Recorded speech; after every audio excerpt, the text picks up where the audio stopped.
اعوذ باللہ من الشیطان الرجیم بسم اللہ الرحمن الرحیم۔ السیاح کے ناظرین، السلام علیکم ورحمۃ اللہ وبرکاتہ۔ ناظرین، اللہ رب العزت جو ہر چیز پر قدرت رکھتا ہے وہ نہایت رحیم اور مہربان بھی ہے۔ اللہ قرآن میں فرماتا ہے کہ وہ انسان کے بہت قریب ہے۔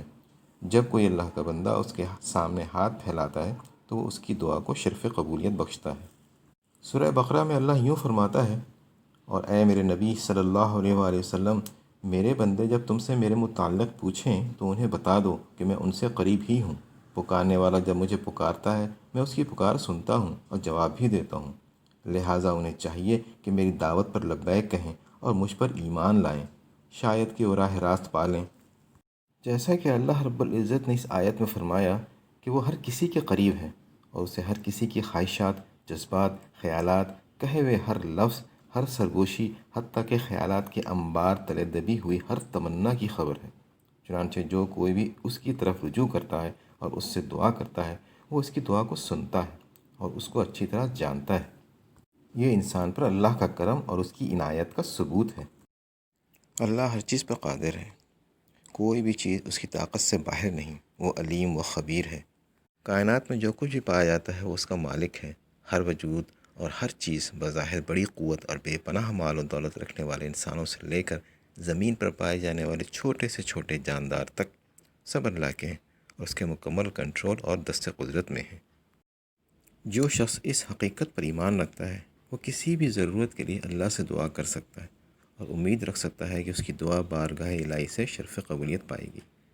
ایک شخص ایک ایسی ناقابل علاج بیماری میں مبتلا ہے جس کا کوئی علاج نہیں، وہ یقینی طور پر ہر قسم کے علاج کو آزمائے گا، پھر بھی یہ جانتے ہوئے کہ صحت صرف اللہ بحال کر سکتا ہے، وہ شفا کے لیے اللہ کے آگے ہاتھ پھیلائے گا۔ اگر کسی شخص کو اپنے کام کی تکمیل میں مشکلات پیش آ رہی ہیں، وہ اللہ سے ان مشکلات کو دور کرنے کی دعا مانگ سکتا ہے۔ اللہ سے بے شمار تمناؤں اور چیزوں کے لیے دعا مانگی جا سکتی ہے، مثلا راہ ہدایت کے لیے دعا، دیگر مومنین کے ہمراہ جنت میں داخل ہونے کے لیے دعا، غرض ہر خواہش کے لیے رب کریم کے سامنے دست دعا بلند کیا جا سکتا ہے۔ ایک دفعہ حضور صلی اللہ علیہ وسلم نے ارشاد فرمایا کہ کیا میں تمہیں اس ہتھیار کے بارے میں مطلع کر دوں جس سے تم دشمن کے شر سے محفوظ ہو جاؤ اور تمہارے رزق میں بھی فراوانی ہو جائے؟ صحابہ کرام نے کہا، ہاں اللہ کے رسول صلی اللہ علیہ وآلہ وسلم، ضرور بتائیے۔ اس پر آپ نے فرمایا، صبح و شام اپنے رب کو یاد کیا کرو کیونکہ دعا مومن کا ہتھیار ہے۔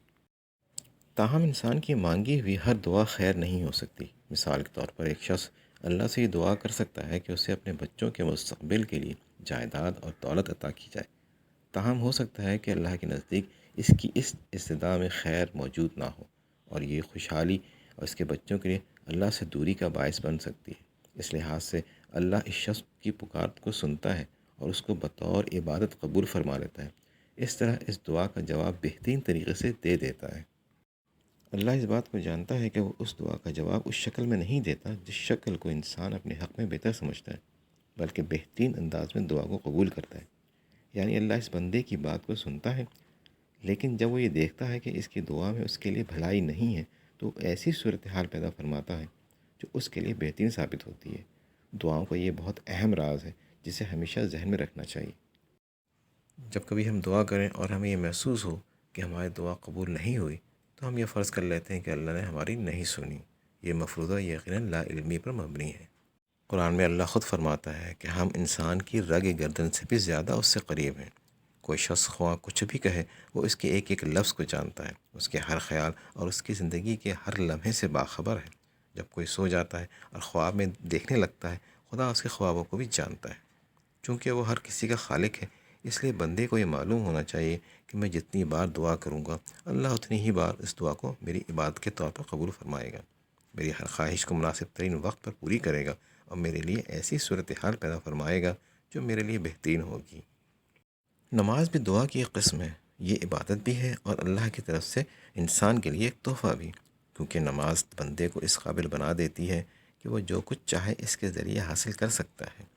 اللہ نے قرآن میں نماز کی اہمیت اس طرح بیان کی ہے، اے نبی، لوگوں سے کہو میرے رب کو تمہاری کیا حاجت پڑی ہے اگر تم اس کو نہ پکارو، اب کہ تم نے چھٹلا دیا ہے، ان قریب وہ سزا پاؤ گے کہ جان چھڑانی مشکل ہوگی۔